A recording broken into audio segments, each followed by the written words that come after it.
I bought and sold a lot of cameras before I figured out what works for me as a photographer. Let me show you 5 of the features that I think matter the most. Number 1, size and portability. The old adage goes, the best camera is the one you have with you, and boy, it's true. I love the look and feel of a hefty professional camera, but it's useless if you don't have it with you to get a shot, and you didn't take it because it's just too cumbersome to carry around. Thank goodness phone cameras are as good as they are. It's at least easy to have that as a backup. But strongly consider portability when you're purchasing a camera. If you're mostly doing studio work, well, it doesn't matter then. But if you're traveling, hiking, doing street photography, a small portable camera will be there when you need it and not get in your way. I didn't think it would happen, but the Sony RX100 has become my most used camera. It doesn't have the highest image quality, but it still captures way better pictures than my phone with astounding detail. It has a super zoom lens that's in a tiny package. I can wear it on a holster on my belt or literally fit it in my pocket if I need to. I've sold a lot of prints and stock photography that I've taken with this camera, proving that its quality is more than enough. So on to feature number 2. I didn't think about it much coming from a film background, but stabilization is one of those features that once you shoot with it for a while, you'll really notice when it's missing. It can just save so many shots, especially if you're shooting in low light, with long lenses, or in rushed situations. There are 2 types of stabilization to consider. The first is optical. That is where the stabilization is built into a lens. And then there is like an in-body stabilization. That is built into the camera. Together, they can work together for double the effect. A huge advantage of the in-body stabilization is that it will stabilize any lens you attach to the camera. This includes prime lenses, which don't often have built-in stabilization, and vintage lenses will act like modern stabilized lenses. One of my favorite lenses is this vintage Nikon 55mm macro lens. I use it for a lot of product photography and handheld situations, and this lens is really tricky to keep stable. So having a camera with in-body stabilization really makes this a gem.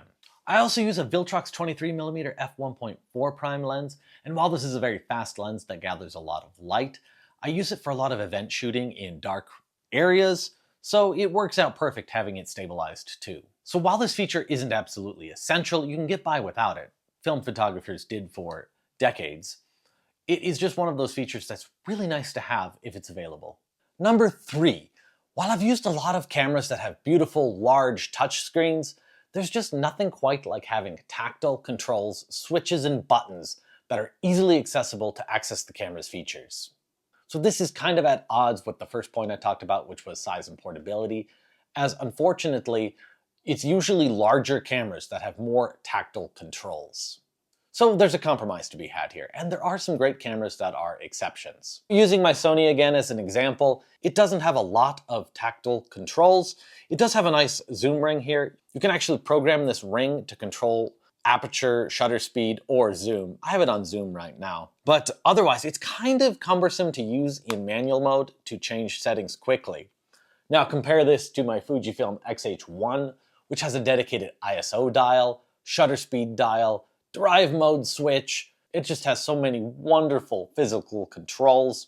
It has a customizable wheel on the grip too. It's just amazing. But this camera is much larger and heavier than my nice portable Sony. So on this feature, you may have to compromise on the size and weight, but it is so nice being able to just look at the camera, change a setting with a physical dial, and not have to pore through endless menus. All right, feature number 4. This is another one I completely neglected when choosing my earlier cameras, and that is an articulating screen. I thought they were for selfies. No, I couldn't be more wrong. They are so useful for so many shooting situations. I particularly like screens that flip up or down rather than articulate all the way out to the side. This is just so quick and easy if I want to get a waist level shot.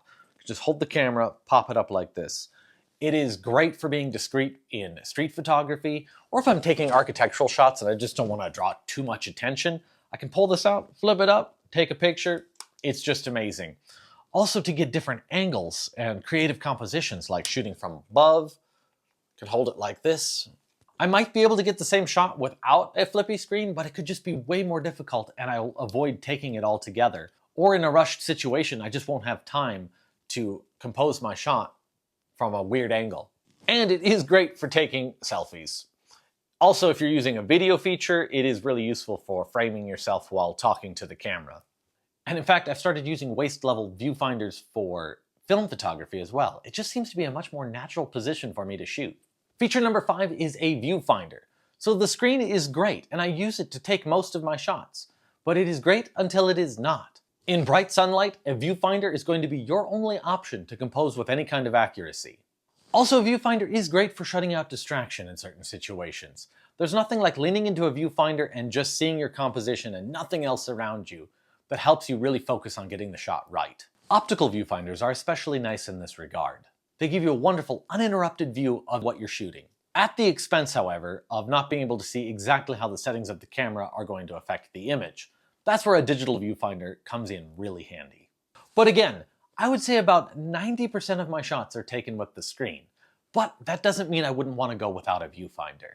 For the times I need it, I really need it, and I would hate to not have it on my camera. Okay, so this wraps it up. Those are the 5 features that I think matter the most when I choose a camera. What about all the other features I didn't mention, like megapixels, lens availability, color science? Those things are all, I think, rather academic, and you can get great results out of many types of cameras. What matters most is that you have a camera that you can have with you, first of all, that you want to pick up and shoot with, and that doesn't cause friction.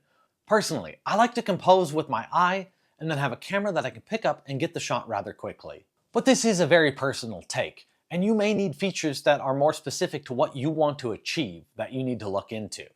Say you want to be a wildlife photographer, well, that's going to narrow down your camera choice significantly. If you just want to experiment with photography and get started, well, that opens up a lot more options. If you are just getting started, I recommend going with something simple and accessible, and then as you shoot with it, you might find, oh wow, I could have gotten a much better shot if it was stabilized, or dang, I can't see the scene because it's so bright, I wish I had a viewfinder. And then you'll narrow down the feature set that matters the most to you. So, what do you think are your non-negotiable camera features? Let me know in the comments. Thanks for watching, and subscribe if you'd like to see more videos on cameras, photography, and photo shoot adventures.